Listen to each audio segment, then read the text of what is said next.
मेरे प्रिय आत्मन, उस दिन अधिक भीड़ के कारण मैं व्याख्यान समाप्त नहीं कर सका था।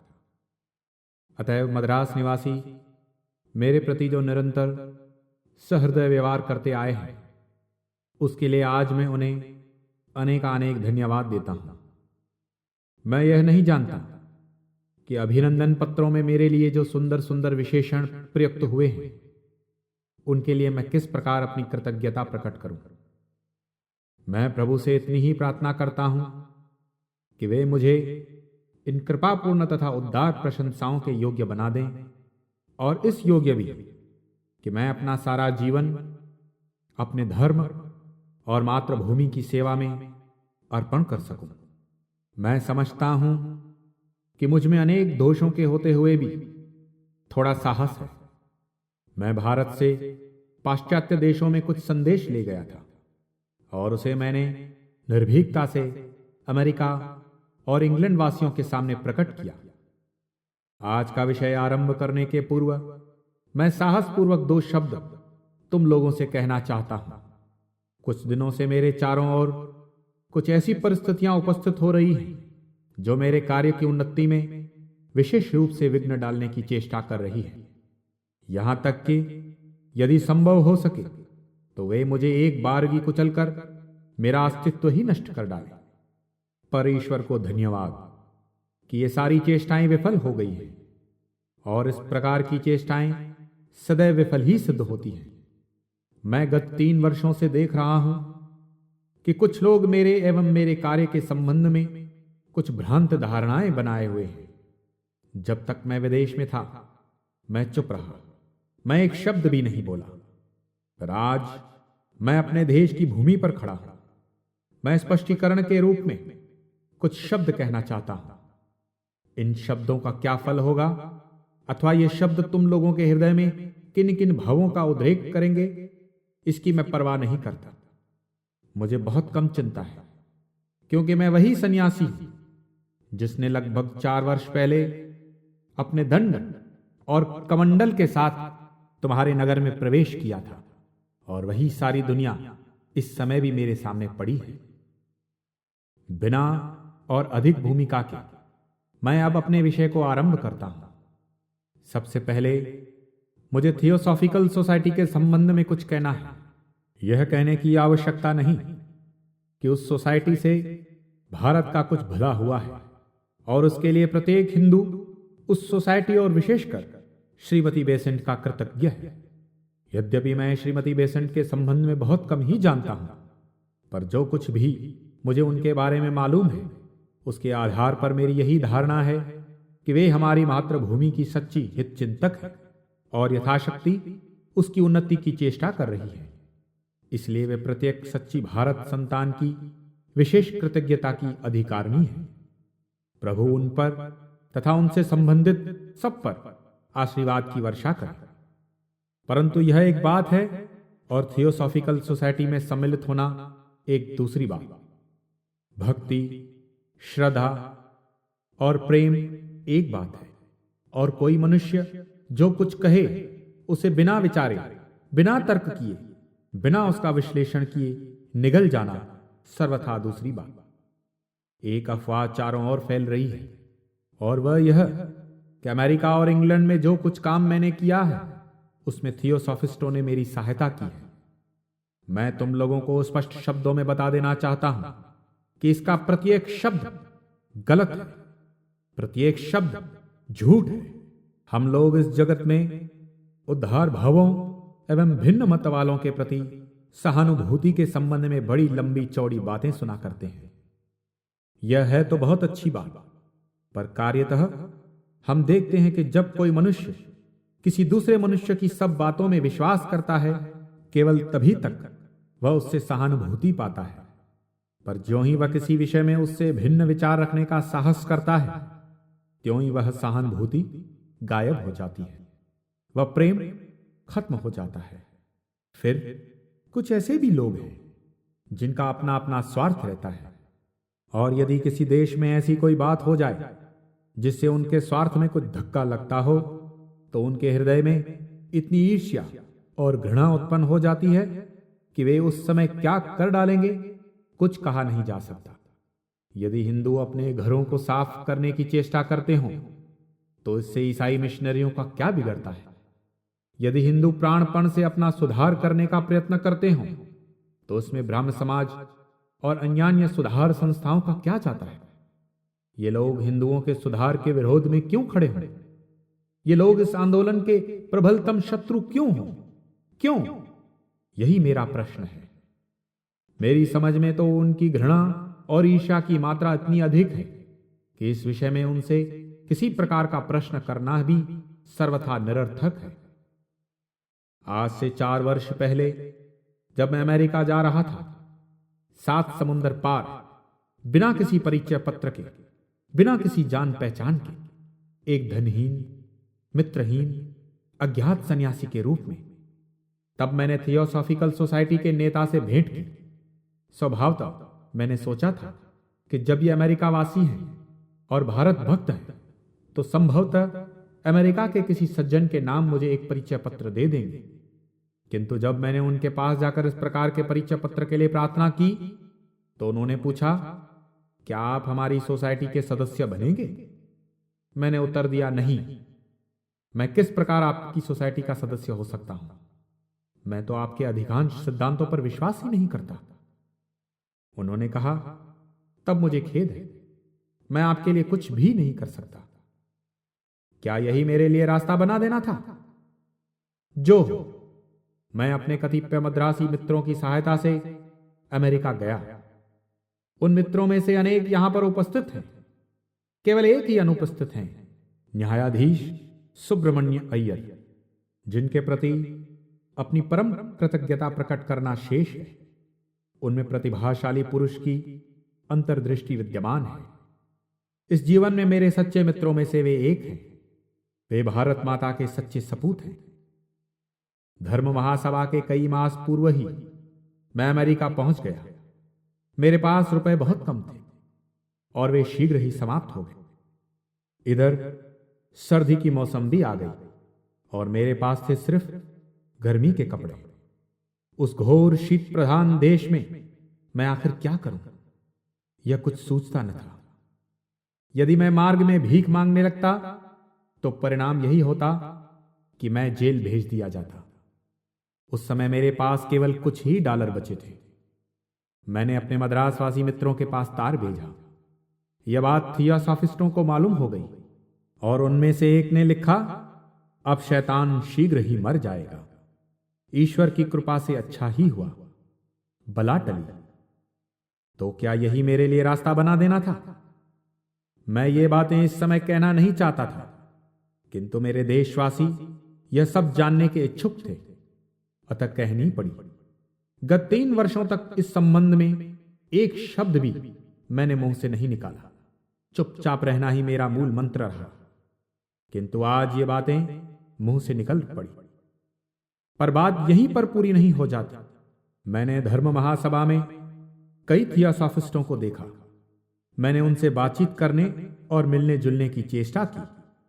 उन लोगों ने जिस अवज्ञा भरी दृष्टि से मेरी ओर देखा वह आज भी मेरी नजरों पर नाच रही है। मानो वह कह रही थी, यह कहां का क्षुद्र कीड़ा यहां देवताओं के बीच आ गया। मैं पूछता हूं, क्या यही मेरे लिए रास्ता बना देना था? हां, तो धर्म महासभा में मेरा बहुत नाम तथा यश हो गया और तब से मेरे ऊपर अत्यधिक कार्यभार आ गया। पर प्रत्येक स्थान पर इन लोगों ने मुझे दबाने की चेष्टा की। थियोसॉफिकल सोसाइटी के सदस्यों को मेरे व्याख्यान सुनने की मनाही कर दी गई। यदि वे मेरा व्याख्यान सुनने आते तो वे सोसाइटी की सहानुभूति खो देते, क्योंकि इस सोसाइटी के गुप्त एसोटेरिक विभाग का यह नियम ही है कि जो मनुष्य उस विभाग का सदस्य होता है उसे केवल कुथमी और मौर्या, वे जो भी हों, के पास से ही शिक्षा ग्रहण करनी पड़ती है। अवश्य इनके दृश्य प्रतिनिधि मिस्टर जज और मिसेस बेसेंट से। अतः उस विभाग के सदस्य होने का अर्थ यह है कि मनुष्य अपना स्वाधीन विचार बिल्कुल छोड़कर पूर्ण रूप से इन लोगों के हाथ में आत्मसमर्पण कर दे। निश्चय ही मैं ये सब बातें नहीं कर सकता था, और जो मनुष्य ऐसा करे उसे मैं हिंदू कह भी नहीं सकता। मेरे हृदय में स्वर्गीय मिस्टर जज के लिए बड़ी श्रद्धा है।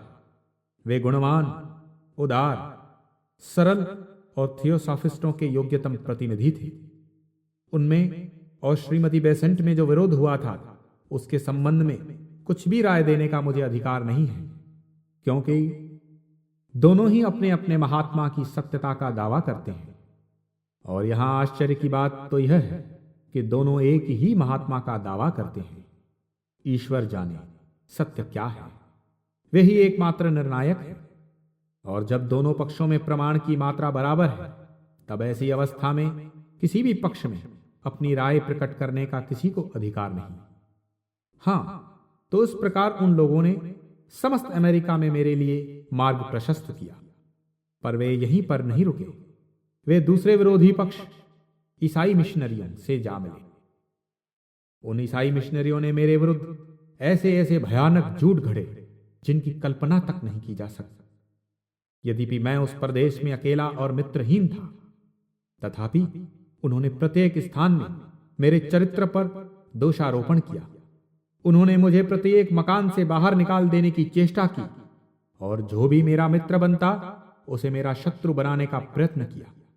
उन्होंने मुझे भूखों मार डालने की कोशिश की और यह कहते मुझे दुख होता है कि इस काम में मेरे एक भारतवासी भाई का भी हाथ था। वे भारत के एक सुधारक दल के नेता हैं। ये सज्जन प्रतिदिन घोषित करते हैं कि ईसा भारत में आए हैं। तो क्या इसी प्रकार ईसा भारत में आएंगे? क्या इसी प्रकार भारत का सुधार होगा? इन सज्जन को मैं अपने बचपन से ही जानता था। ये मेरे परम मित्र भी थे।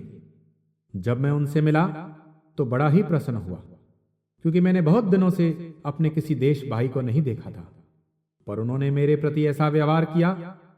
जिस दिन धर्म महासभा ने मुझे सम्मानित किया, जिस दिन शिकागो में मैं लोकप्रिय हो गया, उसी दिन से उनका स्वर बदल गया और छिपे छिपे मुझे हानि पहुंचाने में उन्होंने कोई कसर उठा नहीं रखी। मैं पूछता हूं, क्या इसी तरह ईसा भारतवर्ष में आएंगे? क्या 20 वर्ष ईसा की उपासना कर उन्होंने यही शिक्षा पाई है?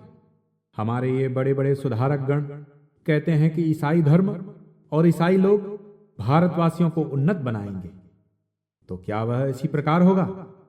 यदि उन सज्जन को उसका एक उदाहरण लिया जाए तो निस्संदेह स्थिति कोई आशाजनक प्रतीत नहीं होती। एक बात और, मैंने समाज सुधारकों के मुखपत्र में पढ़ा था कि मैं शूद्र हूं और मुझसे पूछा गया था कि एक शूद्र को सन्यासी होने का क्या अधिकार है। तो इस पर मेरा उत्तर यह है कि मैं उन महापुरुष का वंशधर हूं जिनके चरण कमलों पर प्रत्येक ब्राह्मण यमाय धर्मराजाय चित्रगुप्ताय वै नमः उच्चारण करते हुए पुष्पांजलि प्रदान करता है और जिनके वंशज विशुद्ध क्षत्रिय हैं। यदि अपने पुराणों पर विश्वास हो तो इन समाज सुधारकों को जान लेना चाहिए कि मेरी जाति ने पुराने जमाने में अन्य सेवाओं के अतिरिक्त कई शताब्दियों तक आधे भारतवर्ष का शासन किया था। यदि मेरी जाति की गणना छोड़ दी जाए तो भारत की वर्तमान सभ्यता का क्या शेष रहेगा? अकेले बंगाल में ही मेरी जाति में सबसे बड़े दार्शनिक, सबसे बड़े कवि, सबसे बड़े इतिहासज्ञ, सबसे बड़े पुरातत्ववेता और सबसे बड़े धर्म प्रचारक उत्पन्न हुए हैं। मेरी ही जाति ने वर्तमान समय के सबसे बड़े वैज्ञानिकों से भारतवर्ष को विभूषित किया है। इन निंदकों को थोड़ा अपने देश के इतिहास का तो ज्ञान प्राप्त करना था। ब्राह्मण, क्षत्रिय तथा वैश्य, इन तीनों वर्णों के संबंध में जरा अध्ययन तो करना था। जरा यह तो जानना था कि तीनों ही वर्णों को सन्यासी होने और वेद के अध्ययन करने का समान अधिकार है। ये बातें मैंने यूं ही प्रसंगवश कह दी। वे जो मुझे शूद्र कहते हैं, इसकी मुझे तनिक भी पीड़ा नहीं। मेरे पूर्वजों ने गरीबों पर जो अत्याचार किया था, इससे उसका कुछ परिशोध हो जाएगा।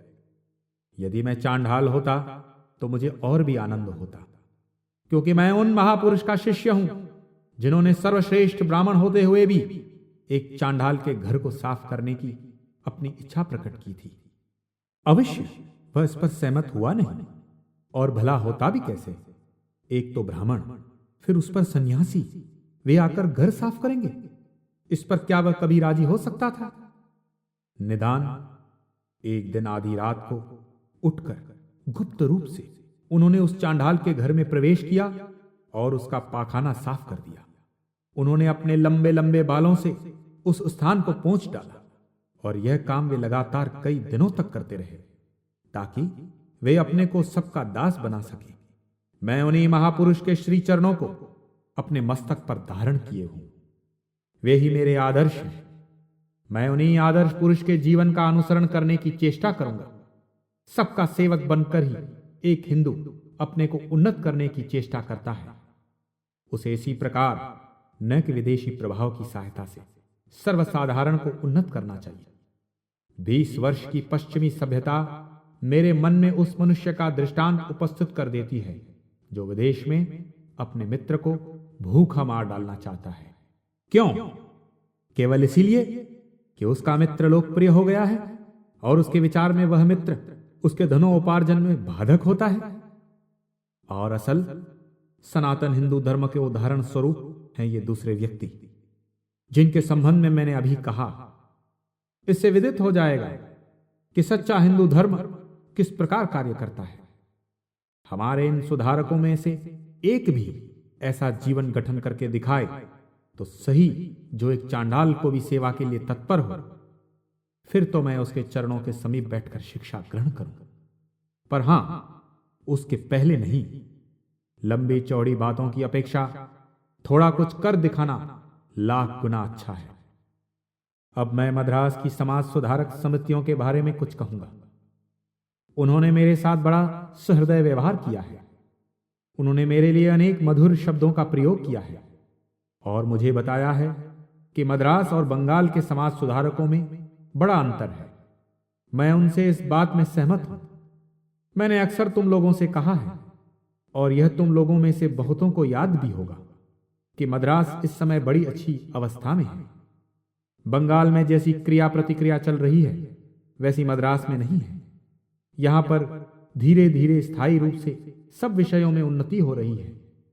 यहां पर समाज का क्रमशः विकास हो रहा है। किसी प्रकार की प्रतिक्रिया नहीं।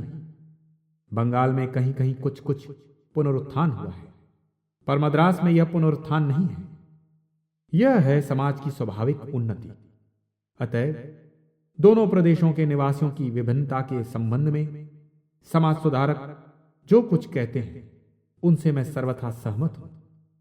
परंतु एक विभिन्नता और है जिसे वे नहीं समझते। इन संस्थाओं में से कुछ मुझे डराकर अपना सदस्य बनाना चाहती हैं। ये लोग ऐसा करें, यह एक आश्चर्यजनक बात है। जो मनुष्य अपने जीवन के 14 वर्षों तक लगातार फाकाकशी का मुकाबला करता रहा हो, जिसे यह भी न मालूम रहा हो कि दूसरे दिन का भोजन कहां से आएगा, सोने के लिए स्थान कहां मिलेगा, वह इतनी सरलता से धमकाया नहीं जा सकता। जो मनुष्य बिना कपड़ों के और बिना यह जाने कि दूसरे समय भोजन कहां से मिलेगा उस स्थान पर रहा हो जहां का तापमान 0 से भी 30 डिग्री कम हो, वह भारत में इतनी सरलता से नहीं डराया जा सकता। यही पहली बात है जो मैं उनसे कहूंगा। मुझ में अपनी थोड़ी दृढ़ता है, मेरा थोड़ा निज का अनुभव भी है और मेरे पास संसार के लिए एक संदेश है जो मैं बिना किसी डर के, बिना भविष्य की चिंता किए सबको दूंगा। सुधारकों से मैं कहूंगा कि मैं स्वयं उनसे कहीं बढ़कर सुधारक हूं। वे लोग केवल इधर उधर थोड़ा सुधार करना चाहते हैं और मैं चाहता हूं आमूल सुधार। हम लोगों का मतभेद है केवल सुधार की प्रणाली में। उनकी प्रणाली विनाशात्मक है और मेरी संगठनात्मक। मैं सुधार में विश्वास नहीं करता। मैं विश्वास करता हूं स्वाभाविक उन्नति में। मैं अपने को ईश्वर के स्थान पर प्रतिष्ठित कर अपने समाज के लोगों के सिर पर यह उपदेश भरने का साहस नहीं कर सकता कि तुम्हें इसी भांति चलना होगा, दूसरी तरह नहीं। मैं तो सिर्फ उस गिलहरी की भांति होना चाहता हूं जो राम के सेतु बांधने के समय अपने योगदान स्वरूप थोड़ी बालू लाकर संतुष्ट हो गई थी। यही मेरा भाव है। यह अद्भुत राष्ट्र जीवन रूपी यंत्र युग युग से कार्य करता आ रहा है। राष्ट्रीय जीवन का यह अद्भुत प्रवाह हम लोगों के सम्मुख बह रहा है। कौन जानता है, कौन साहसपूर्वक कह सकता है कि यह अच्छा है या बुरा, और यह किस प्रकार चलेगा। हजारों घटना चक्र उसके चारों ओर उपस्थित होकर उसे एक विशिष्ट प्रकार की स्फूर्ति देकर कभी उसकी गति को मंद और कभी उसे तीव्र कर देते हैं। उसके वेग को नियमित करने का कौन साहस कर सकता है। हमारा काम तो फल की ओर दृष्टि न रख केवल काम करते जाना है, जैसा कि गीता में कहा है। राष्ट्रीय जीवन को जिस ईंधन की जरूरत है देते जाओ, बस वह अपने ढंग से उन्नति करता जाएगा। कोई उसकी उन्नति का मार्ग निर्दिष्ट नहीं कर सकता। हमारे समाज में बहुत सी बुराइयां हैं, पर इस तरह बुराइयां तो दूसरे समाज में भी हैं। यहां की भूमि विधवाओं के आंसू से कभी कभी तर होती है, तो पाश्चात्य देश का वायुमंडल अविवाहित स्त्रियों की आहों से भरा रहता है।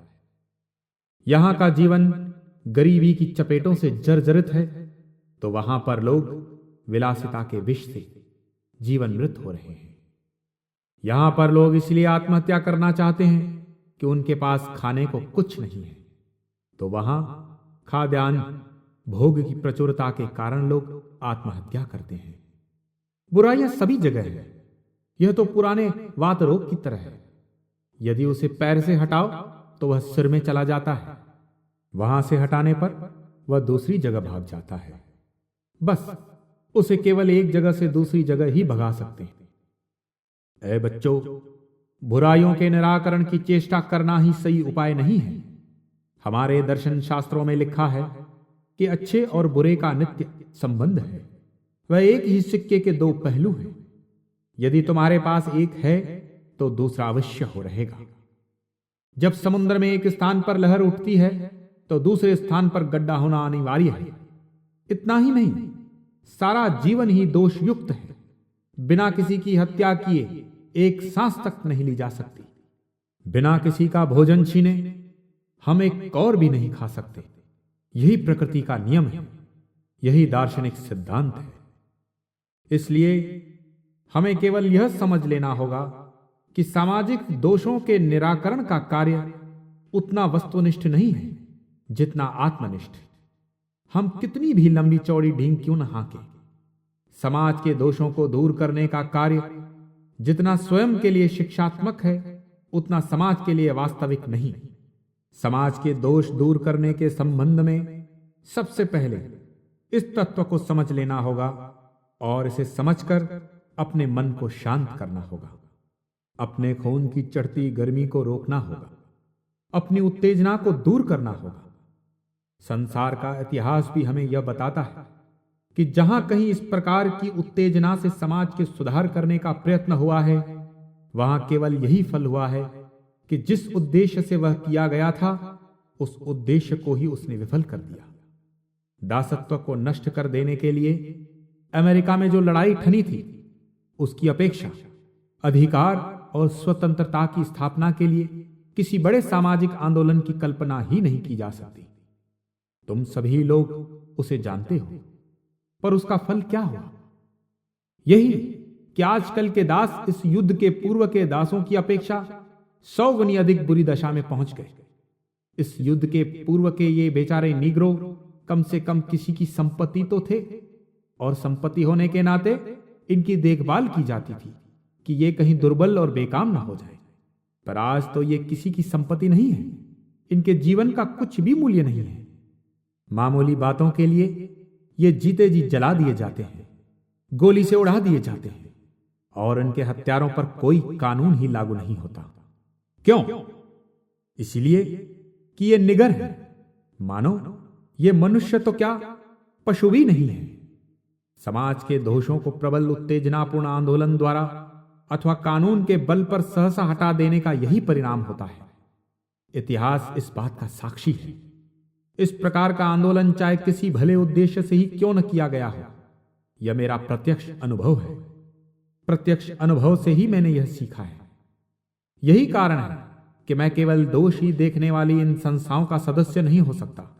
दोषारोपण अथवा निंदा करने की भला आवश्यकता क्या? ऐसा कौन सा समाज है जिसमें दोष न हो? सभी समाज में तो दोष हैं, यह तो सभी कोई जानते हैं। आज का एक बच्चा भी इसे जानता है। वह भी सभा मंच पर खड़ा होकर हमारे सामने हिंदू धर्म की भयानक बुराइयों पर एक लंबा भाषण दे सकता है। जो भी अशिक्षित विदेशी पृथ्वी की प्रदक्षिणा करता हुआ भारत पहुंचता है, वह रेल पर से भारत को उड़ती नजर से देख भर लेता है और बस फिर भारत की भयानक बुराइयों पर बड़ा सार गर्भित व्याख्यान देने लगता है। हम जानते हैं कि यहां बुराइयां हैं, पर बुराई तो हर कोई दिखा सकता है। मानव समाज का सच्चा हितैषी तो वह है जो इन कठिनाइयों से बाहर निकलने का उपाय बताए। यह तो उस प्रकार है कि कोई एक दार्शनिक एक डूबते हुए लड़के को गंभीर भाव से उपदेश दे रहा था, तो लड़के ने कहा, पहले मुझे पानी से बाहर निकालिए, फिर उपदेश दीजिए। बस ठीक इसी तरह भारतवासी भी कहते हैं। हम लोगों ने बहुत व्याख्यान सुन लिए, बहुत सी संस्थाएं देख ली, बहुत से पत्र पढ़ लिए। अब तो ऐसा मनुष्य चाहिए जो अपने हाथ का सहारा दे, हमें इन दुखों के बाहर निकाल दे। कहां है वह मनुष्य जो हमसे वास्तविक प्रेम करता है, जो हमारे प्रति सच्ची सहानुभूति रखता है? बस उसी आदमी की हमें जरूरत है। यहीं पर मेरा इन समाज सुधारक आंदोलनों से सर्वथा मतभेद है। आज 100 वर्ष हो गए ये आंदोलन चल रहे हैं, पर सिवाय निंदा और विद्वेषपूर्ण साहित्य की रचना के इनसे और क्या लाभ हुआ है? ईश्वर करता यहां ऐसा न होता। इन्होंने पुराने समाज की कठोर आलोचना की है, उस पर तीव्र दोषारोपण किया है, उसकी कटु निंदा की है, और अंत में पुराने समाज ने भी इनके समान स्वर उठाकर ईंट का जवाब ईंट से दिया है। इसके फलस्वरूप प्रत्येक भारतीय भाषा में ऐसे साहित्य की रचना हो गई है जो जाति के लिए, देश के लिए कलंक स्वरूप है। क्या यही सुधार है? क्या इसी तरह देश गौरव के पथ पर बढ़ेगा? यह दोष है किसका? इसके बाद एक और महत्वपूर्ण विषय पर हमें विचार करना है। भारतवर्ष में हमारा शासन सदैव राजाओं द्वारा हुआ है। राजाओं ने ही हमारे सब कानून बनाए हैं। अब वे राजा नहीं हैं, और इस विषय में अग्रसर होने के लिए हमें मार्ग दिखलाने वाला अब कोई नहीं रहा। सरकार साहस नहीं करती, वह तो जनमत की गति देखकर ही अपनी कार्यप्रणाली निश्चित करती है। अपनी समस्याओं को हल कर लेने वाला एक कल्याणकारी और प्रबल लोकमत स्थापित करने में समय लगता है, काफी लंबा समय लगता है, और इस बीच हमें प्रतीक्षा करनी होगी। अतएव सामाजिक सुधार की संपूर्ण समस्या यह रूप लेती है। कहां है वे लोग जो सुधार चाहते हैं? पहले उन्हें तैयार करो। सुधार चाहने वाले लोग हैं कहां? कुछ थोड़े से लोग किसी बात को उचित समझते हैं और बस उसे अन्य सब पर जबरदस्ती लादना चाहते हैं। इन अल्पसंख्यक व्यक्तियों के अत्याचार के समान दुनिया में और कोई अत्याचार नहीं। मुट्ठी भर लोग जो सोचते हैं कि कतिपय बातें दोषपूर्ण हैं, राष्ट्र को गतिशील नहीं कर सकते। राष्ट्र में आज प्रगति क्यों नहीं है? क्यों वह जड़ भावापन है? पहले राष्ट्र को शिक्षित करो, अपनी निजी विधायक संस्थाएं बनाओ, फिर तो कानून आप ही आ जाएंगे। जिस शक्ति के बल से, जिसके अनुमोदन से कानून का गठन होगा, पहले उसकी सृष्टि करो। आज राजा नहीं रहे। जिस नई शक्ति से, जिस नए दल की सम्मति से नई व्यवस्था गठित होगी, वह लोक शक्ति कहां है? पहले उसी लोक शक्ति को संगठित करो। अतएव समाज सुधार के लिए भी प्रथम कर्तव्य है लोगों को शिक्षित करना, और जब तक यह कार्य संपन्न नहीं होता तब तक प्रतीक्षा करनी ही पड़ेगी। गत शताब्दी में सुधार के लिए जो भी आंदोलन हुए हैं, उनमें से अधिकांश केवल ऊपरी दिखावा मात्र रहे हैं। उनमें से प्रत्येक ने केवल प्रथम 2 वर्णों से ही संबंध रखा है, शेष 2 से नहीं। विधवा विवाह के प्रश्न से 70% भारतीय स्त्रियों का कोई संबंध नहीं है। और देखो, मेरी बात पर ध्यान दो। इस प्रकार के सब आंदोलनों का संबंध भारत के केवल उच्च वर्णों से ही रहा है, जो जन साधारण का तिरस्कार करके स्वयं शिक्षित हुए हैं। इन लोगों ने अपने अपने घर को साफ करने एवं अंग्रेजों के सम्मुख अपने को सुंदर दिखाने में कोई कसर बाकी नहीं रखी। पर यह तो सुधार नहीं कहा जा सकता। सुधार करने में हमें चीज के भीतर उसकी जड़ तक पहुंचना होता है। इसी को मैं आमूल सुधार कहता हूं। आग जड़ में लगाओ और उसे क्रमशः ऊपर उठने दो एवं एक अखंड भारतीय राष्ट्र संगठित करो। पर यह एक भारी समस्या है और इसका समाधान भी कोई सरल नहीं है। अतएव शीघ्रता करने की आवश्यकता नहीं। यह समस्या तो गत कई शताब्दियों से हमारे देश के महापुरुषों को ज्ञात थी। आजकल विशेषतः दक्षिण में बौद्ध धर्म और उसके अज्ञेयवाद की आलोचना करने की एक प्रथा सी चल पड़ी है। यह उन्हें स्वप्न में भी ध्यान नहीं आता कि जो विशेष दोष आजकल हमारे समाज में वर्तमान हैं, वे सब बौद्ध धर्म द्वारा ही छोड़े गए हैं। बौद्ध धर्म ने हमारे लिए यही वसीयत छोड़ी है। जिन लोगों ने बौद्ध धर्म की उन्नति और अवनति का इतिहास कभी नहीं पढ़ा, उनके द्वारा लिखी गई पुस्तकों में हम पढ़ते हैं कि बौद्ध धर्म के इतने विस्तार का कारण था गौतम बुद्ध द्वारा प्रचारित अपूर्व आचार शास्त्र और उनका लोकोत्तर चरित्र। भगवान बुद्धदेव की प्रति मेरी यथेष्ट श्रद्धा भक्ति है, पर मेरे शब्दों पर ध्यान दो। बौद्ध धर्म का विस्तार उन महापुरुष के मत और अपूर्व चरित्र के कारण उतना नहीं हुआ जितना बौद्धों द्वारा निर्माण किए गए बड़े बड़े मंदिरों एवं भव्य प्रतिमाओं के कारण, समग्र देश के सम्मुख किए गए भड़कीले उत्सवों के कारण। इसी भांति बौद्ध धर्म ने उन्नति की। इन सब बड़े बड़े मंदिरों एवं आडंबर भरे क्रियाकलापों के सामने घरों में हवन के लिए प्रतिष्ठित छोटे छोटे अग्निकुंड ठहर न सके। पर अंत में इन सब क्रियाकलापों में भारी अवनति हो गई। ऐसी अवनति कि उसका वर्णन भी श्रोताओं के सामने नहीं किया जा सकता। जो इस संबंध में जानने के इच्छुक हों, वे इसे कंचित परिमाण में दक्षिण भारत के नाना प्रकार के कला शिल्पों से युक्त बड़े बड़े मंदिरों में देख लें। और बौद्धों से उत्तराधिकार के रूप में हमने केवल यही पाया।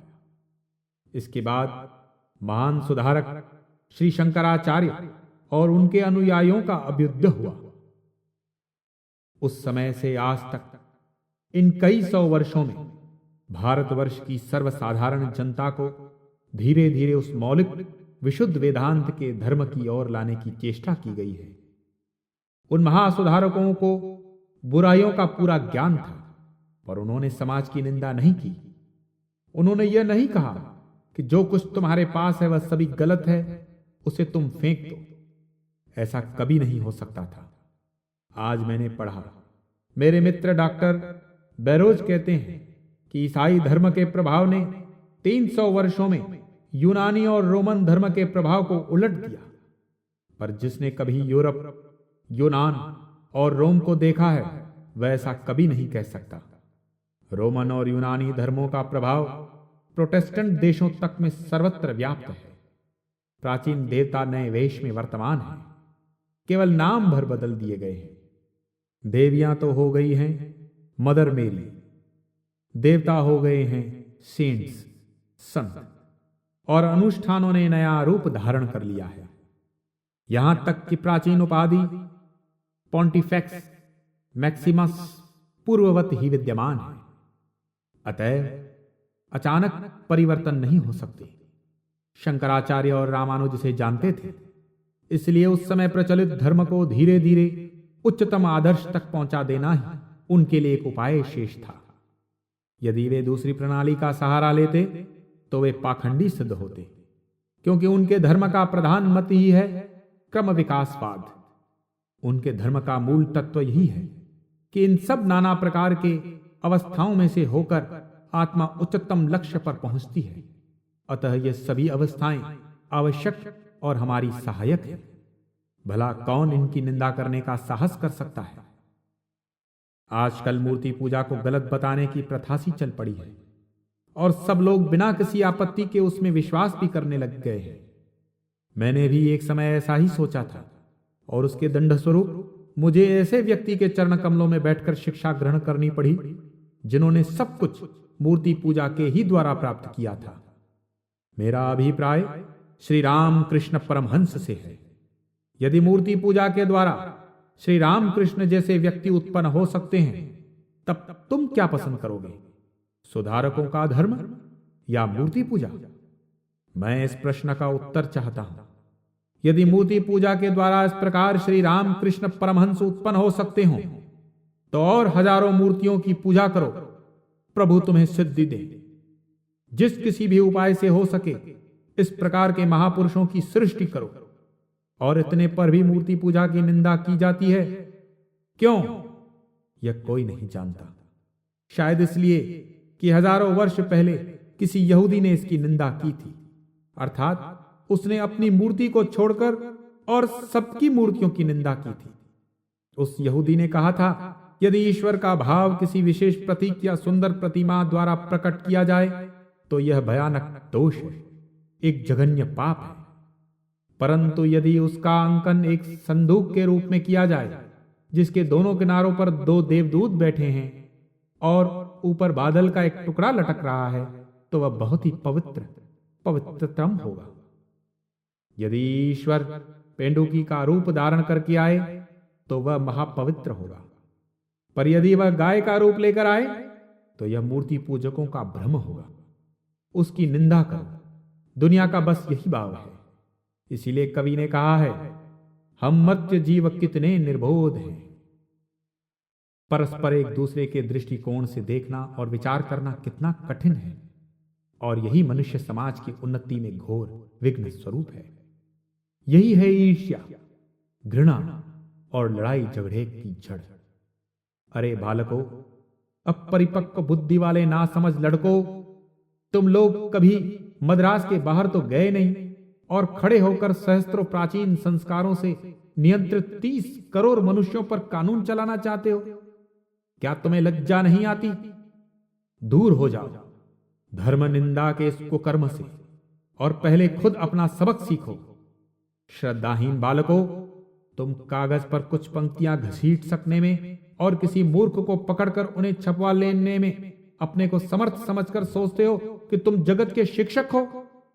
तुम्हारा मत ही भारत का जनमत है, तो क्या ऐसी बात है? इसीलिए मैं मद्रास के समाज सुधारकों से कहना चाहता हूं कि मुझ में उनके प्रति बड़ी श्रद्धा और प्रेम है। उनके विशाल हृदय, उनके स्वदेश प्रीति, पीड़ित और निर्धन के प्रति उनके प्रेम के कारण ही मैं उनसे प्यार करता हूं। किंतु भाई जैसे भाई से स्नेह करता है और साथ ही उसके दोष भी दिखा देता है, ठीक इसी तरह मैं उनसे कहता हूं कि उनकी कार्य प्रणाली ठीक नहीं है। यह प्रणाली भारत में 100 वर्ष तक आजमाई गई, पर वह कामयाब न हो सकी। अब हमें किसी नई प्रणाली का सहारा लेना होगा। क्या भारतवर्ष में कभी सुधारकों का अभाव था? क्या तुमने भारत का इतिहास पढ़ा है? रामानुज, शंकर, नानक, चैतन्य, कबीर और दादू कौन थे? ये सब बड़े बड़े धर्माचार्य जो भारत गगन में अत्यंत उज्जवल नक्षत्रों की तरह एक के बाद एक उदित हुए और फिर अस्त हो गए, कौन थे? क्या रामानुज के हृदय में नीच जातियों के लिए प्रेम नहीं था? क्या उन्होंने अपने सारे जीवन भर चांडाल तक को अपने संप्रदाय में ले लेने का प्रयत्न नहीं किया? क्या उन्होंने अपने संप्रदाय में मुसलमान तक को मिला लेने की चेष्टा नहीं की? क्या नानक ने मुसलमान और हिंदू दोनों को समान भाव से शिक्षा देकर समाज में एक नई अवस्था लाने का प्रयत्न नहीं किया? इन सब ने प्रयत्न किया और उनका काम आज भी जारी है। भेद केवल इतना है कि वे आज के समाज सुधारकों की तरह दंभी नहीं थे। वे इनके समान अपने मुंह से कभी अभिशाप नहीं उगलते थे। उनके मुंह से केवल आशीर्वाद ही निकलता था। उन्होंने कभी भत्सना नहीं की। उन्होंने लोगों से कहा कि जाति को सतत उन्नतिशील होना चाहिए।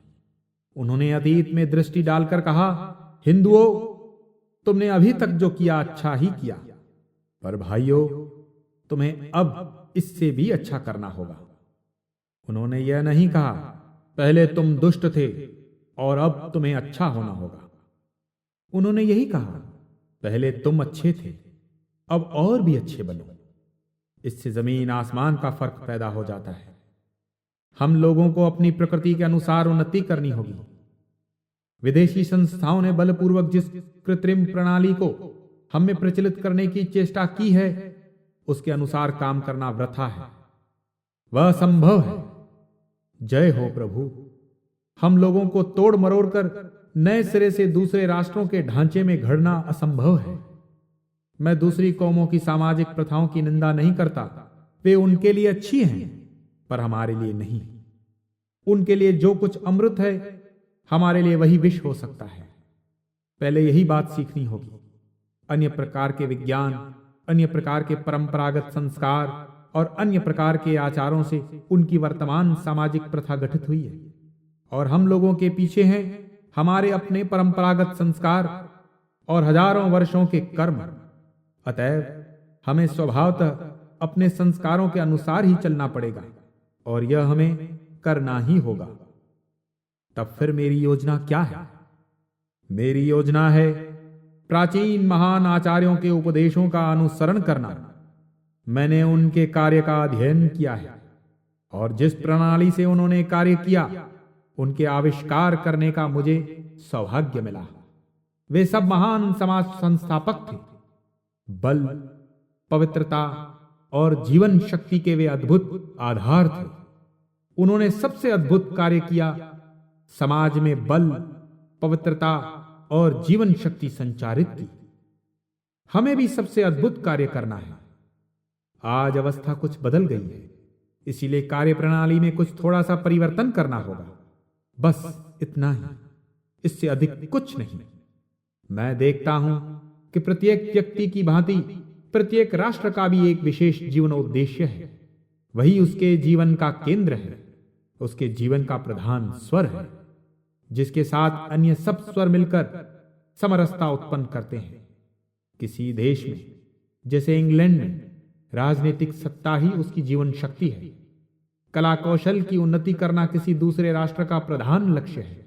ऐसे ही और दूसरे देशों को भी समझो। किंतु भारतवर्ष में धार्मिक जीवन ही राष्ट्रीय जीवन का केंद्र है, और वही राष्ट्रीय जीवन रूप संगीत का प्रधान स्वर है। यदि कोई राष्ट्र अपनी स्वाभाविक जीवन शक्ति को दूर फेंक देने की चेष्टा करे, शताब्दियों से जिस दिशा की ओर उसकी विशेष गति हुई है, उससे मुड़ जाने का प्रयत्न करे, और यदि वह अपने इस कार्य में सफल हो जाए, तो वह राष्ट्र मृत हो जाता है। अतएव यदि तुम धर्म को फेंककर राजनीति, समाज नीति अथवा अन्य किसी दूसरी नीति को अपनी जीवन शक्ति का केंद्र बनाने में सफल हो जाओ, तो उसका फल यह होगा कि तुम्हारा अस्तित्व तक न रह जाएगा। यदि तुम इससे बचना चाहो, तो अपनी जीवन शक्ति रूपी धर्म के भीतर से ही तुम्हें अपने सारे कार्य करने होंगे। अपनी प्रत्येक क्रिया का केंद्र इस धर्म को ही बनाना होगा। तुम्हारे स्नायुओं का प्रत्येक स्पंदन तुम्हारे इस धर्म रूपी मेरुदंड के भीतर से होकर गुजरे। मैंने देखा है कि सामाजिक जीवन पर धर्म का कैसा प्रभाव पड़ेगा, यह बिना दिखाए मैं अमेरिका वासियों में धर्म का प्रचार नहीं कर सकता था।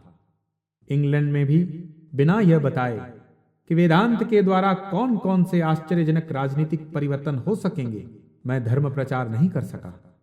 इसी भांति भारत में सामाजिक सुधार का प्रचार तभी हो सकता है जब यह दिखा दिया जाए कि उस नई प्रथा से आध्यात्मिक जीवन की उन्नति में कौन सी विशेष सहायता मिलेगी। राजनीति का प्रचार करने के लिए हमें दिखाना होगा कि उसके द्वारा हमारे राष्ट्रीय जीवन की आकांक्षा, आध्यात्मिक उन्नति की कितनी अधिक पूर्ति हो सकेगी। इस संसार में प्रत्येक व्यक्ति को अपना अपना मार्ग चुन लेना पड़ता है, उसी भांति प्रत्येक राष्ट्र को भी। हमने युगों पूर्व अपना पथ निर्धारित कर लिया था, और अब हमें उसी से लगे रहना चाहिए, उसी के अनुसार चलना चाहिए। फिर हमारा यह चयन भी तो उतना कोई बुरा नहीं। जड़ के बदले चैतन्य का, मनुष्य के बदले ईश्वर का चिंतन करना क्या संसार में इतनी बुरी चीज है? परलोक में दृढ़ आस्था, इस लोक के प्रति तीव्र विरक्ति, प्रबल त्याग शक्ति एवं ईश्वर और अविनाशी आत्मा में दृढ़ विश्वास तुम लोगों में सतत विद्यमान है।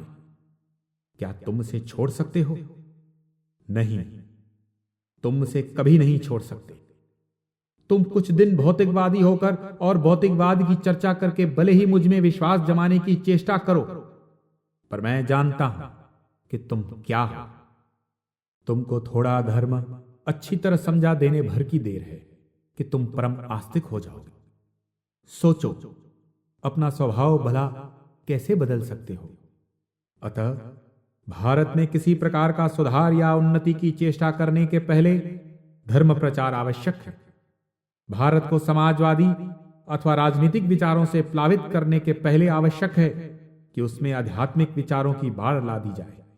सर्वप्रथम हमारे उपनिषदों, पुराणों और अन्य शास्त्रों में जो अपूर्व सत्य छिपे हुए हैं, उन्हें इन सब ग्रंथों के पत्रों से बाहर निकालकर, मठों की चार दीवारियां भेद कर, वनों की शून्यता से दूर लाकर, कुछ संप्रदाय विशेषों के हाथों से छीनकर देश में सर्वत्र बिखेर देना होगा, ताकि ये सत्य दावानल के समान सारे देश को चारों ओर से लपेट ले, उत्तर से दक्षिण और पूर्व से पश्चिम तक सब जगह फैल जाए।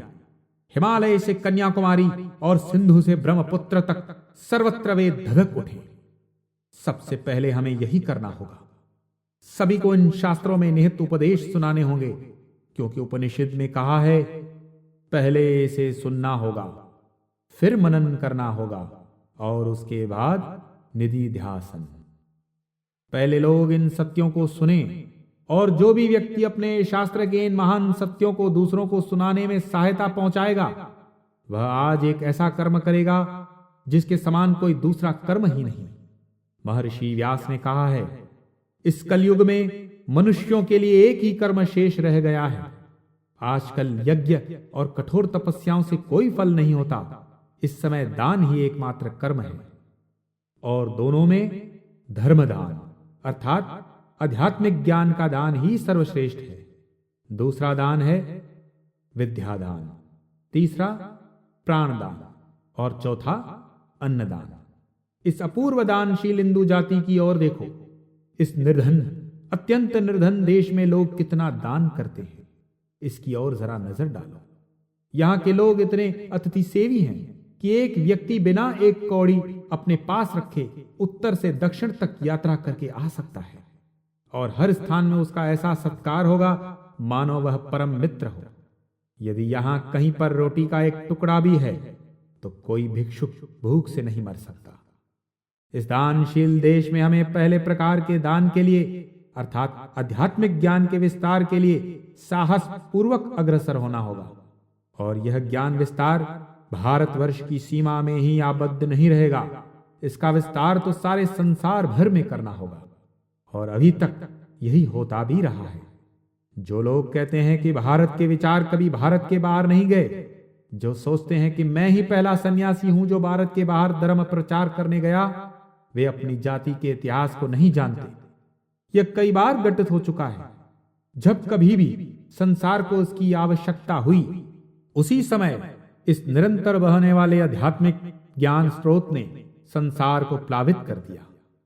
राजनीति संबंधी विद्या का विस्तार रणभेरियों और सुसज्जित सेनाओं के बल पर किया जा सकता है।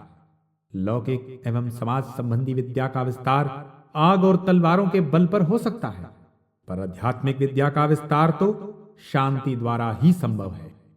जिस प्रकार चक्षु और कर्ण गोचर न होता हुआ भी मृदु ओस बिंदु गुलाब की कलियों को विकसित कर देता है, बस वैसा ही आध्यात्मिक ज्ञान के विस्तार के संबंध में भी समझो। यही एक दान है जो भारत दुनिया को बार बार देता आया है। जब कभी भी कोई दिग्विजयी जाति उठी जिसने संसार के विभिन्न देशों को एक साथ ला दिया और आपस में यातायात तथा संचार की सुविधा कर दी, त्यों ही भारत उठा और उसने संसार की समग्र उन्नति में अपने आध्यात्मिक ज्ञान का भाग भी प्रदान कर दिया। बुद्ध देव के जन्म के बहुत पहले से ही ऐसा होता आया है, और इसके चिन्ह आज भी चीन, एशिया माइनर और मलय द्वीप समूह में मौजूद हैं। जब उस महाबलशाली दिग्विजयी यूनानी ने उस समय के ज्ञात संसार के सब भागों को एक साथ ला दिया था, तब भी यही बात घटी थी। भारत के आध्यात्मिक ज्ञान की भाड़ ने बाहर उमड़कर संसार को प्लावित कर दिया था। आज पाश्चात्य देशवासी जिस सभ्यता का गर्व करते हैं वह उसी प्लावन का अवरोध मात्र है। आज फिर से वही सुयोग उपस्थित हुआ है। इंग्लैंड की शक्ति ने सारे संसार की जातियों को एकता के सूत्र में इस प्रकार बांध दिया है जैसा पहले कभी नहीं हुआ था। अंग्रेजों के यातायात और संचार के साधन संसार के एक छोर से लेकर दूसरे छोर तक फैले हुए हैं। आज अंग्रेजों की प्रतिभा के कारण संसार अपूर्व रूप से एकता की डोर में बंध गया है। इस समय संसार के भिन्न भिन्न स्थानों में जिस प्रकार के व्यापारिक केंद्र स्थापित हुए हैं वैसे मानव जाति के इतिहास में पहले कभी नहीं हुए थे। अतएव इस सुयोग में भारत फौरन उठकर ज्ञात अथवा अज्ञात रूप से जगत को अपने आध्यात्मिक ज्ञान का दान दे रहा है। अब इन सब मार्गों के सहारे भारत की यह भाव राशि समस्त संसार में फैलती रहेगी। मैं जो अमेरिका गया वह मेरी या तुम्हारी इच्छा से नहीं हुआ, वरन भारत के भाग्य विधाता भगवान ने मुझे अमेरिका भेजा और वे ही इसी भांति सैकड़ों आदमियों को संसार के अन्य सब देशों में भेजेंगे। इसे दुनिया की कोई ताकत नहीं रोक सकती। अतएव तुमको भारत के बाहर भी धर्म प्रचार के लिए जाना होगा। इसका प्रचार जगत की सब जातियों और मनुष्यों में करना होगा। पहले यही धर्म प्रचार आवश्यक है। धर्म प्रचार करने के बाद उसके साथ ही साथ लौकिक विद्या और अन्यान्य आवश्यक विद्याएं आप ही आ जाएंगी। पर यदि तुम लौकिक विद्या बिना धर्म के ग्रहण करना चाहो तो मैं तुमसे साफ कह देता हूं कि भारत में तुम्हारा ऐसा प्रयास व्यर्थ सिद्ध होगा। वह लोगों के हृदयों में स्थान प्राप्त नहीं कर सकेगा। यहां तक कि इतना बड़ा बौद्ध धर्म भी कुछ अंशों में इसी कारणवश यहां अपना प्रभाव नहीं जमा सका। इसलिए मेरे मित्रों, मेरा विचार है कि मैं भारत के कुछ ऐसे शिक्षालय स्थापित करूं जहां हमारे नवयुवक अपने शास्त्रों के ज्ञान में शिक्षित होकर भारत तथा भारत के बाहर अपने धर्म का प्रचार कर सके। मनुष्य, केवल मनुष्य भर चाहिए, बाकी सब कुछ अपने आप हो जाएगा। आवश्यकता है वीरवान, तेजस्वी, श्रद्धा संपन्न और दृढ़ विश्वासी निष्कपट नवयुवकों की। ऐसे 100 मिल जाएं तो संसार का कायाकल्प हो जाए। इच्छा शक्ति संसार में सबसे अधिक बलवती है। उसके सामने दुनिया की कोई चीज नहीं ठहर सकती, क्योंकि वह भगवान, साक्षात भगवान से आती है। विशुद्ध और दृढ़ इच्छा शक्ति सर्वशक्तिमान है। क्या तुम इसमें विश्वास नहीं करते? सबके समक्ष अपने धर्म के महान सत्यों का प्रचार करो। संसार इनकी प्रतीक्षा कर रहा है। सैकड़ों वर्षों से लोगों को मनुष्य की हीनावस्था का ही ज्ञान कराया गया है। उनसे कहा गया है कि वे कुछ नहीं है।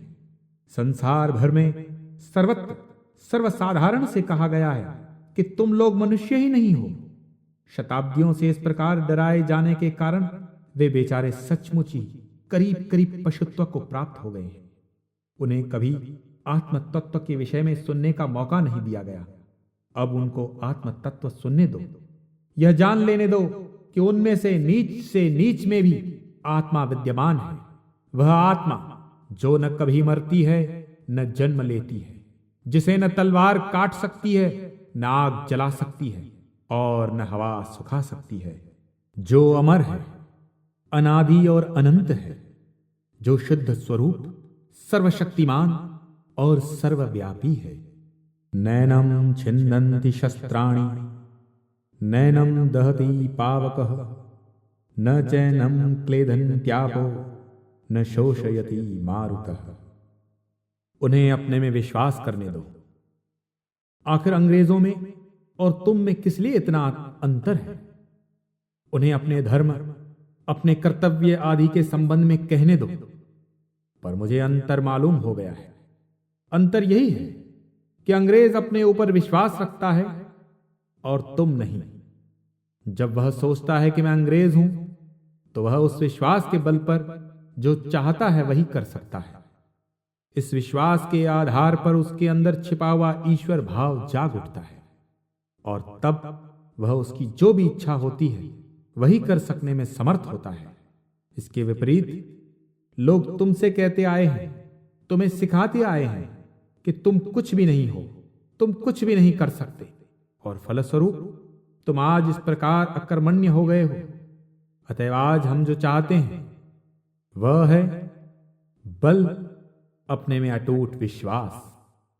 हम लोग शक्तिहीन हो गए हैं, इसीलिए गुप्त विद्या और रहस्य विद्या, इन रोमांचक वस्तुओं ने धीरे धीरे हम में घर कर लिया है।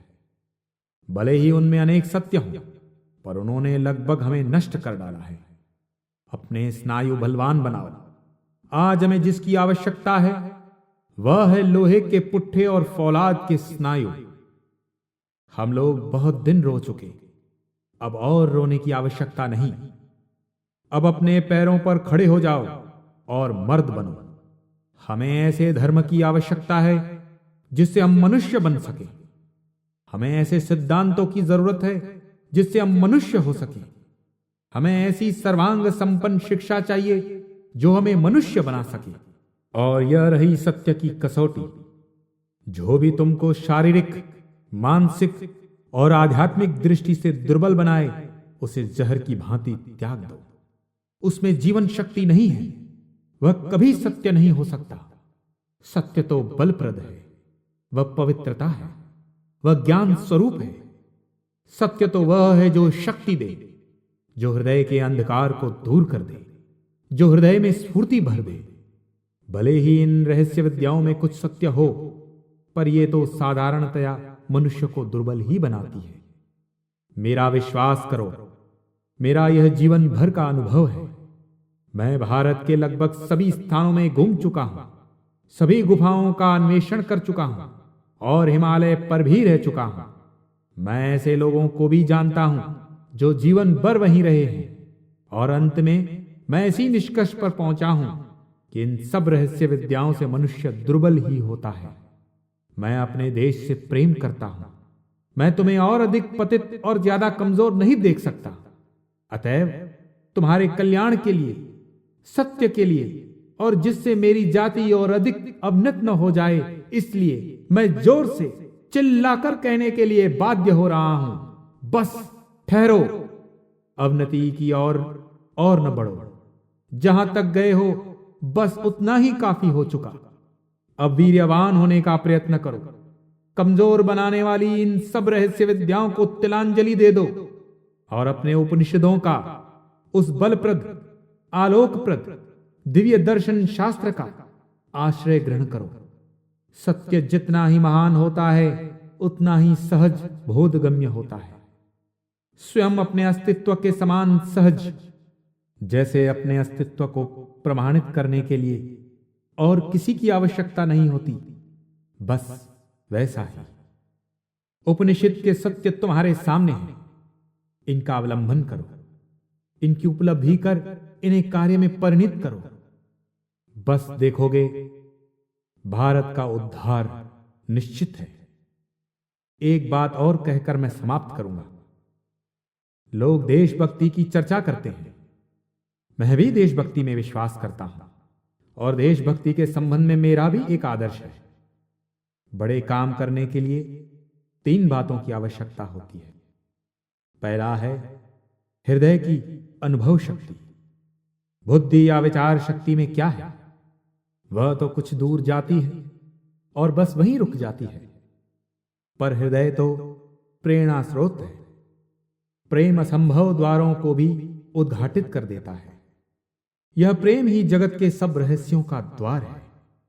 अतएव ए मेरे भावी सुधारकों, मेरे भावी देशभक्तों, तुम अनुभव करो। क्या तुम अनुभव करते हो? क्या तुम हृदय से अनुभव करते हो कि देव और ऋषियों की करोड़ों संतानें आज पशुतुल्य हो गई हैं? क्या तुम हृदय से अनुभव करते हो कि लाखों आदमी आज भूखों मर रहे हैं और लाखों लोग शताब्दियों से इसी भांति भूखों मरते आए हैं? क्या तुम अनुभव करते हो कि अज्ञान के काले बादल ने सारे भारत को ढक लिया है? क्या तुम यह सब सोचकर बेचैन हो जाते हो? क्या इस भावना ने तुमको निद्राहीन कर दिया है? क्या यह भावना तुम्हारे रक्त के साथ मिलकर तुम्हारी धमनियों में बहती है? क्या वह तुम्हारे हृदय के स्पंदन से मिल गई है? क्या उसने तुम्हें पागल सा बना दिया है? क्या देश की दुर्दशा की चिंता ही तुम्हारे ध्यान का एकमात्र विषय बन बैठी है? और क्या इस चिंता में विभोर हो जाने से तुम अपने नाम, यश, पुत्र, कलत्र, धन, संपत्ति, यहां तक कि अपने शरीर की भी सुध बिसर गए हो? क्या तुमने ऐसा किया है? यदि हां, तो जानो कि तुमने देशभक्त होने की पहली सीढ़ी पर पैर रखा है। हां, केवल पहली ही सीढ़ी पर। तुम में से अधिकांश जानते हैं, मैं अमेरिका धर्म महासभा के लिए नहीं गया, वरन इसलिए कि इस भावना का दैत्य मुझ में, मेरी आत्मा में था। मैं पूरे 12 वर्ष सारे देश पर भ्रमण करता रहा, पर अपने देशवासियों के लिए कार्य करने का मुझे कोई रास्ता ही नहीं मिला। यही कारण था कि मैं अमेरिका गया। तुम में से अधिकांश जो मुझे उस समय जानते थे, इस बात को अवश्य जानते हैं, इस धर्म महासभा की कौन परवाह करता था। यहां मेरे देशवासी, मेरे ही रक्त मांसमय देह स्वरूप मेरे देशवासी दिन पर दिन डूबते जा रहे थे। उनकी कौन खबर ले? बस यही मेरा पहला सोपान था। अच्छा, माना कि तुम अनुभव करते हो, पर पूछता हूं, क्या केवल व्यर्थ की बातों में शक्ति क्षय न करके इस दुर्दशा का निवारण करने के लिए तुमने कोई यथार्थ कर्तव्य पथ निश्चित किया है? क्या लोगों की भर्त्सना न कर उनकी सहायता का कोई उपाय सोचा है? क्या स्वदेशवासियों को उनकी इस जीवन मृत अवस्था से बाहर निकालने के लिए कोई मार्ग ठीक किया है? क्या उनके दुखों को कम करने के लिए 2 सांत्वनादायक शब्दों को खोजा है? यही दूसरी बात है। किंतु इतने से ही पूरा नहीं होगा। क्या तुम पर्वताकार विघ्न बाधाओं को लांघकर कार्य करने के लिए तैयार हो? यदि सारी दुनिया हाथ में नंगी तलवार लेकर तुम्हारे विरोध में खड़ी हो जाए, तो भी क्या तुम जिसे सत्य समझते हो उसे पूरा करने का साहस करोगे? यदि तुम्हारे पुत्र, कलत्र तुम्हारे प्रतिकूल हो जाएं, भाग्य लक्ष्मी तुमसे रूठ कर चली जाए, नाम की कीर्ति भी तुम्हारा साथ छोड़ दे, तो भी क्या तुम उस सत्य में संलग्न रहोगे? फिर भी क्या तुम उसके पीछे लगे रहकर अपने लक्ष्य की ओर सतत बढ़ते रहोगे?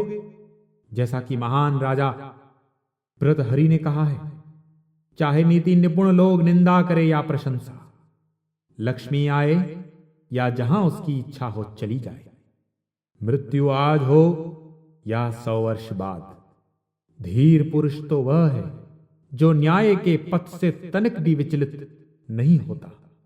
निंदन्तु नीति निपुणा यदि वास्तुवन्तु लक्ष्मी समाविशतु गच्छतु वा यथेष्टम् अद्येव वा मरणमस्तु युगान्तरे वा न्याययात पथ प्रविचलन्ति पदम न धीरा। क्या तुम में ऐसी दृढ़ता है? बस यही तीसरी बात है।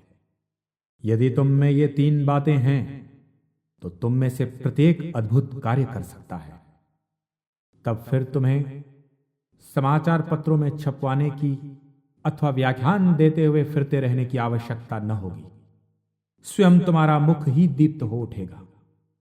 फिर तुम चाहे पर्वत की कंदरा में रहो, तो भी तुम्हारे विचार पर्वत की चट्टानों को भेद कर बाहर निकल आएंगे और सैकड़ों वर्ष तक सारे संसार में प्रतिध्वनित होते रहेंगे। और हो सकता है तब तक ऐसे ही रहें जब तक उन्हें किसी मस्तिष्क का आधार न मिल जाए और वे उसी के माध्यम से कार्यशील हो उठे।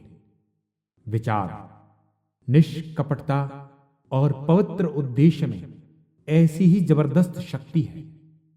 मुझे डर है कि तुम्हें देर हो रही है, पर एक बात और, ऐ मेरे स्वदेशवासियों, मेरे मित्रों, मेरे बच्चों, राष्ट्रीय जीवन रूपी यह जहाज लाखों लोगों को जीवन रूपी समुद्र के पार करता रहा है। कई शताब्दियों से उसका यह कार्य चल रहा है और इसकी सहायता से लाखों आत्माएं इस सागर के उस पार अमृत धाम में पहुंची है। पर आज शायद तुम्हारे ही दोष से इस पोत में कुछ खराबी हो गई है, इसमें 1-2 छेद हो गए हैं। तो क्या तुम इसे कोसोगे? संसार में जिसने तुम्हारा सबसे अधिक उपकार किया है, उसके विरुद्ध खड़े होकर उस पर गाली बरसाना क्या तुम्हारे लिए उचित है? यदि हमारे इस समाज में, इस राष्ट्रीय जीवन रूपी जहाज में छेद है, तो हम तो उसकी संतान हैं। आओ चलें, उन छेदों को बंद कर दें, उसके लिए हंसते हंसते अपने हृदय का रक्त बहा दें। और यदि हम ऐसा न कर सकें तो हमें मर जाना ही उचित है। हम अपना भेजा निकालकर उसकी डांट बनाएंगे और जहाज के उन छेदों में भर देंगे, पर उसकी कभी बरसना न करें। इस समाज के विरुद्ध एक कड़ा शब्द तक न निकालो। उसकी अतीत की गौरव गरिमा के लिए मेरा उस पर प्रेम है। मैं तुम सबको प्यार करता हूं, क्योंकि तुम देवताओं की संतान हो, महिमाशाली पूर्वजों के वंशज हो। तब भला मैं तुम्हें कैसे कोस सकता हूं? यह संभव है। तुम्हारा सब प्रकार से कल्याण हो। ऐ मेरे बच्चों, मैं तुम्हारे पास आया हूं अपनी सारी योजनाएं तुम्हारे सामने रखने के लिए। यदि तुम उन्हें सुनो तो मैं तुम्हारे साथ काम करने को तैयार हूं, पर यदि तुम उनको न सुनो और मुझे ठुकराकर अपने देश के बाहर भी निकाल दो, तो भी मैं तुम्हारे पास वापस आकर यही कहूंगा, भाई हम सब डूब रहे हैं। मैं आज तुम्हारे बीच बैठने आया हूं, और यदि हमें डूबना है तो आओ हम सब साथ ही डूबे, पर एक भी कटु शब्द हमारे होठों पर ना आने पाए। अस्तु।